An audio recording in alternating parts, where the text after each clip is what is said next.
In a previous video, we discussed environments and their use for Business Central. You can have lots of different environments, from production to sandbox environments, all with different code bases inside of them that enable different capabilities. But how do you manage those environments, see what versions they're on, deploy new environments, rename new environments, and just overall manage your environments as a Business Central administrator? Well, we're going to take a look in this video.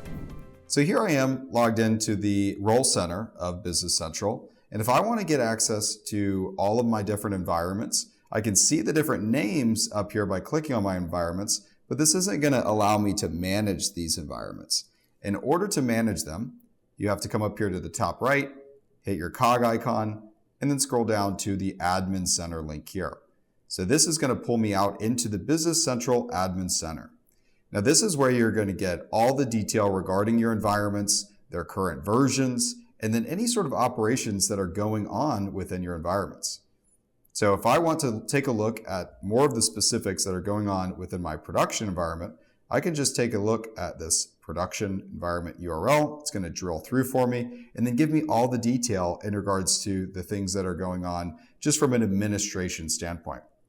So I can look at the name, I can look at the region that it's deployed to, I can look at the current version that it's on, I can schedule version updates and update windows from here as well. So some of the things I can do in here, I can look at all the different applications that are add-ons for this environment and their current versions. So all of the different independent software vendors that I may have extensions to the Business Central environment for, or the offerings that come from Microsoft and their given extension packages. So in here, you can go through and install updates that are provided by those ISVs and just see the given status of that environment and all the apps that are installed on it. Drill back in here to the production. I can also go in and look at the active sessions that are going on. You can see my current session here in our production environment and the last login here. I can kick out this session. So if I want to cancel that given session and kick out that specific user, I can control that here. Or one of the things we refer to as the big red button, we can restart the environment from here. So this will kick out all users and actually launch a refresh of the environment. So that way all of the services get turned on or turned off and then turned back on again. And then you get kind of a fresh restart for your environment, similar with what happens whenever you go through an update. So that's managing the sessions in the environment. You can also control the export of the database. So here under the database tab, I can select the database export. I can select what the name of the file is going to be. So this is going to give me a SQL backpack file that then I can do an import into SQL Server Management Studio and take a look at all the data that's within this given environment. And then hooking up here a SaaS URI. So looking at the endpoint that we're going to be sending this data to. It's going to be a Azure blob storage URL with a signed access signature at the end of that URL, just giving it access to be able to deploy this backpack there. So once I hit create, it's then going to launch that database export, and then that's going to be available in that Azure blob storage for me once it is completed. It normally is pretty fast for environments that have less than 10 gigabytes of data. You're going to see it available in just a couple of minutes. If you have 100 gigs or more, it's going to take upwards of 30 plus minutes in order to get that export for you. And just a side note here, all these exports are limited to 10 per month. So if you want additional, you will have to reach out to either your partner or Microsoft and then be able to go through and get some additional added on. From here, you can also launch support requests that go either direct through your partner or direct to Microsoft. You can report a production outage, another big red button on here that will escalate if there's any issues going on within your production environment, kind of get you the top of the service level there from Microsoft and your partner. You can also control all the updates. So setting an update window or setting the update date. With all of our customers, we always ensure that they're set for a weekend and within a window where there's going to be downtime that's allowed. Business Central is very flexible in regards to the downtime. there really isn't an associated downtime. There's just a window where some of the sessions are going to be operating on the older version, some will be on the newer version. So we typically like to do this outside of working hours. You can copy the environment to move all the data and code from one environment to another. This is really useful when working within Sandbox environments. Or you can restore a production environment over a Sandbox environment. So take all of the data that is inside of your production environment and restore that over to a new Sandbox environment. This is great for testing and going through any process that you would be within your production environment, but not actually affecting your real production database. You can rename the environment. So let's say you don't like the name production, you want to change it, you can do that here as well.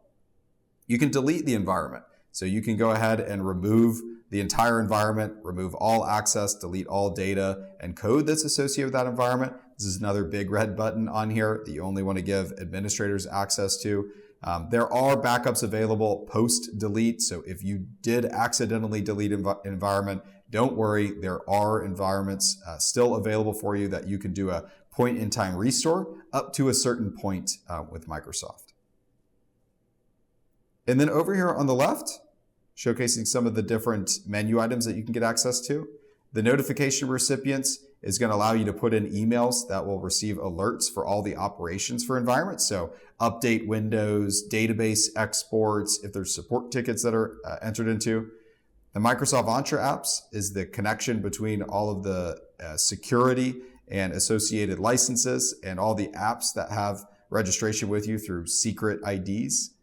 The telemetry is going to show all of the events that are happening within your environment. So if there's any changes, so an event that happens within a given window, so let's just say 100 minutes here for the production environment, it's going to then go and look at all the objects that are running and all the functions that are running, and if there's any associated failures as well. So you can see all of the code that's running on here in the given session that performed it. And then there is the reported outages, that big red button around the production outages. You can see if there's been any tickets associated with that. Operations is going to show you all the operations for the last given window. So this update happened within a Sandbox environment. You can see exactly when it started, when it was created, when it was completed. And then lastly here you have the capacity, showing all of the amount of storage that is within your environment. So within our organization, we have 300 user licenses, which it gives you 2 gigabytes per essential license and 3 gigabytes for every premium license. It's the amount of storage that you get, plus just the purchase of a single Business Central license, you're going to get a default 80 gigabytes. So all this adds up to your total storage used. We have so many licenses and so much within our tenant that we have not quite a lot used. But in here, you're going to be able to see all the amount of usage by environment and list out the tables that actually store all of that data. One given thing is that all of this usage is aggregated across all of your environments. So it's not just within one environment, it's across all of them. So this 380 gigabytes that are available for us is for our production environment and then our 3 Sandbox environments that we have. And that's managing environments within the Business Central Admin Center in a nutshell. There's a lot of capabilities that you can take advantage of there to ensure that you're running your operations efficiently, getting updates scheduled when you need to, ensuring that you're not causing any issues for users that are out there, and just seeing overall the telemetry for your environments and if there's errors that are going on. Hopefully you got some value out of this video, and I'm looking forward to seeing you in the next one.